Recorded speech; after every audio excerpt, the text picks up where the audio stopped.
वैदिक प्रक्रिया पे लोगों को विश्वास ही नहीं है, जो सबसे बड़ा प्रमाण है। जहाँ चिरवा लेंगे, फड़वा लेंगे, फिर फड़वाने चले जाएंगे, फिर फड़वाएंगे, फिर फड़वाएंगे, मर जाएंगे, वहां बड़ा विश्वास है। इसके लिए जितना हमारा ये जो समाज है ना, ये बहुत दोषी है इसके लिए। जो इसके लिए जिम्मेदार लोग हैं, खासतौर से दरबार, साधु संत और ये सब जितना भी लोगों ने नाश किया है, हमारी वैदिक प्रक्रिया के जो ध्वजावाहक हैं, इन लोगों ने नाश किया है। सबसे बड़ा विश्वास खो दिया समाज के ऊपर। नहीं, क्या है, अपने आप प्रक्रिया की अपने आप टनोक खड़े हैं। इतनी शक्ति है ऋषि मुनियों को दिए गए इस विज्ञान में कि कोई करे अच्छा है, चाहे इस धर्म को मानने वाला हो चाहे न मानने वाला।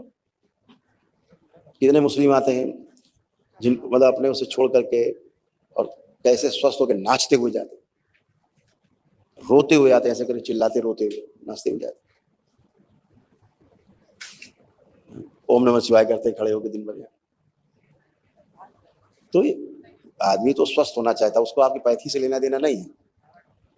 आप कहते हो भैया हम आपको भस्म खिला देंगे ठीक हो जाए, कहेगा लाओ भस्म दे दो, वो कहेगा हम जल दे रहे हैं आप ठीक हो जाओ, दे दो भाई।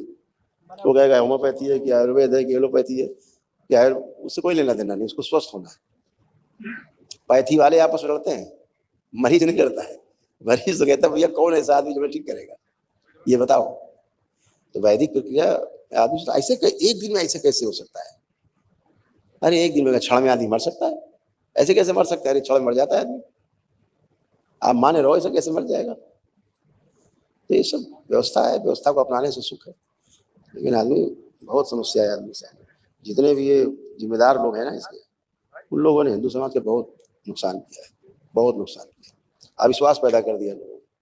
अब लोगों का गेरुए के प्रति, साधु संतों पर विश्वास उठ चुका है। नहीं तो एक एक मंत्र में इतनी शक्ति है, धरती हिला दे। गायत्री महामंत्र है, उसको साधारण लोग लेते, दिन भर जपते रहते, कुछ नहीं होने वाला। उसकी आपको विधि नहीं पता, उसकी किताबों में कोई विधि लिखी होती है? अनुभव है वो आपको ऋषि मुनि से, गुरुओं से मिलेगा।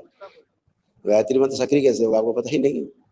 जपते रहो, जिंदगी में लोग जपते रहते हैं, उससे क्या होता है? जिंदगी में राम राम जपते रहो, उससे क्या होगा? कुछ नहीं होने वाला। भाव काम करता है उसके पीछे, गुरु कृपा काम करती है उसके पीछे। अगर किताबें होती तो फिर गुरु कोई काम नहीं था, किताब से सब काम हो जाता है। थ्योरी के बाद लोग प्रैक्टिकल कराते हैं, क्यों कराते हैं? अभ्यास तो करना होता है, थ्योरी से काम चल जाए तो फिर क्या पूछना है।